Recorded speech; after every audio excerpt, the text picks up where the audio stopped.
Hi, this video is about the first stage of water treatment, where you let the water settle. Now ideally you'd like to skip this step altogether. If you can find visibly clear water, you don't have to worry about the settlement so much. You can go straight to the coarse and then fine filter and then later on to purification. But if all you can get is muddy, nasty water, then the settling stage is going to be very important to you. So how do you make a settling bucket? Well, you can use this clearish stuff if you can find it. Oftentimes people throw these things out. They've actually paid a deposit on it, so you should hang on to it. But if you can get your hands on one of these, if you see somebody delivering the water, sometimes they'll have some of these that are past their usage date. Maybe they're not that clear, a little bit cloudy. That's what this one was, and so they just give them to you. But if not, you can buy them for $5 or $6 if you need them. You can also just use a bucket. You don't have to actually use something that's clear. You can usually tell just from looking down to the water whether or not you've finished the clarification. Let it sit for an hour, and a couple hours, you're pretty well done. Okay. So what you need to do is you need to be able to put a valve on it, a spigot. This is called a bottling spigot. It's used by brewers primarily, and it has two rubber washers, if you will, that are nice soft rubber. One goes on the outside as you put it through the hole, and the other one goes on the inside, and then you tighten down the nut on the back, and it's enough to seal up even against a rounded plastic. Now it can't be too rounded, but a 5-gallon bucket or something of this diameter, it'll seal up no problem on it. Okay, then you can just fill it up with your dirty water. Now hopefully you will pre-strain it a little bit with either a strainer, a piece of screen, or you can use the top as sort of like a funnel and put a sheet over it and pour the water through that sheet to get rid of some of the really big stuff so that the settling is a little more efficient. You should never get to the point where the heavy settling silt is up to there. If it is, then you may be in trouble. Okay. Try to get a slightly cleaner water source if you possibly can.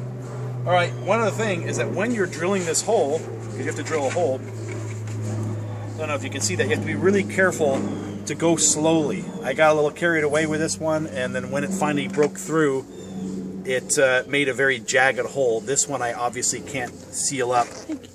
I can't seal up because it's actually bigger than the spigot is. So this one is a waste. Learn from my mistake. Go slowly when you're drilling through this to make sure that you don't rip it up when you go through. A bucket, you can go a little faster. It's a little more durable.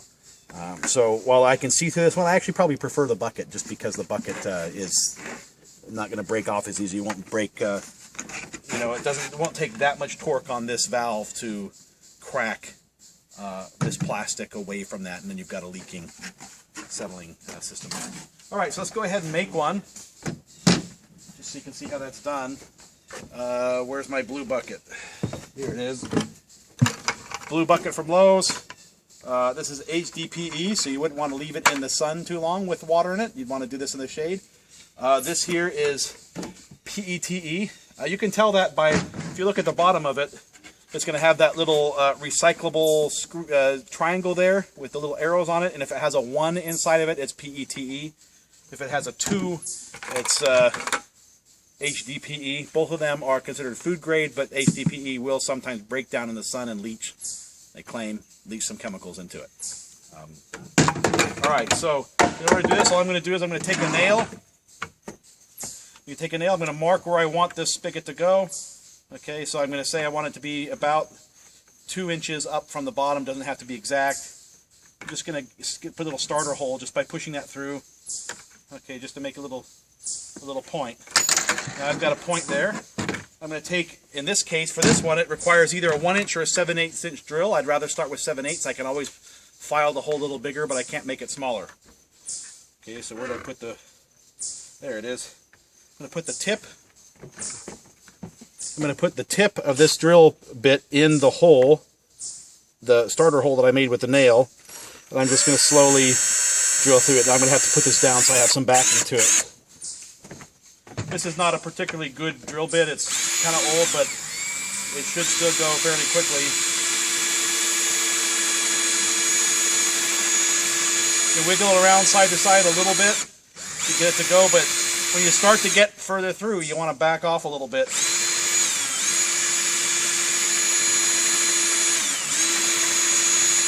You'd like it to go through fairly uniformly all the way around the circle. Almost through. And there we go. Okay, so now we're through.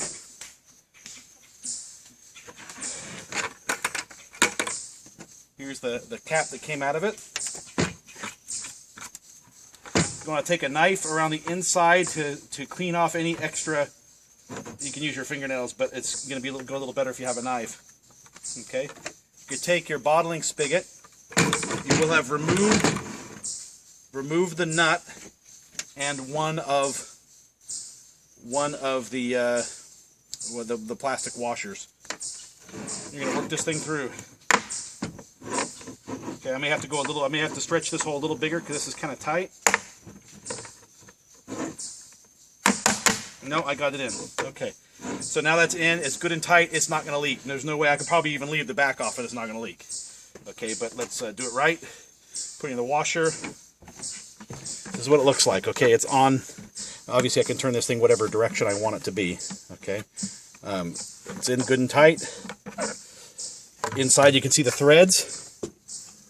Okay, I'm just going to take this washer, put it back on, work it down with giving it some backing.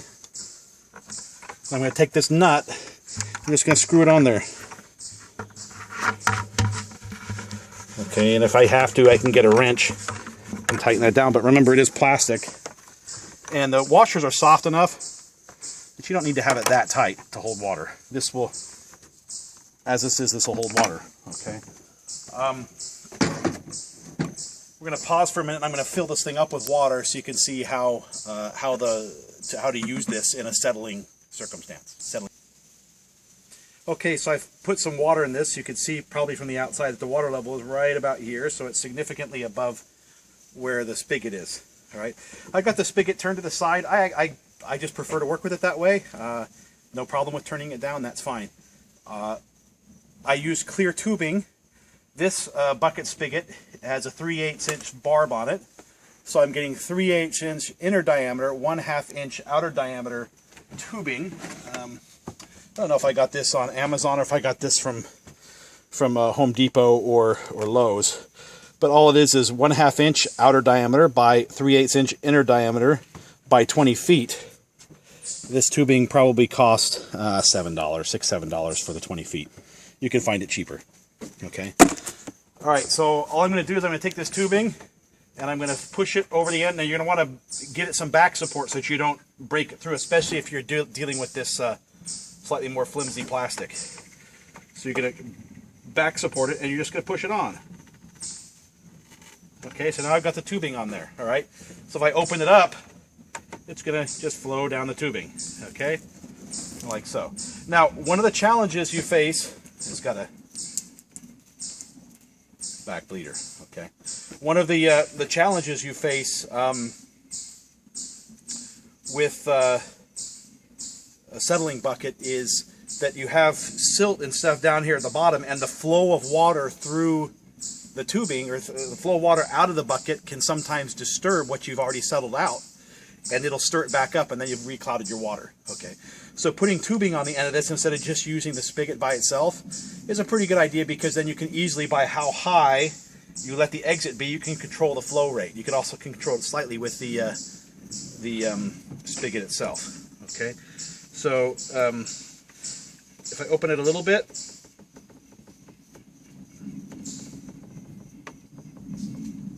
okay, I can keep the flow rate slow so that I'm taking water out of it. I don't know if you can see that sort of dripping down there. I can take water out of it at a very slow rate rather than just letting it go rushing out. If you let the water just come rushing out, it's going to disturb whatever silt you've settled down there at the bottom, and you're going to have to do this again. So the combination of the spigot plus the height, I can stop it just by raising it back up,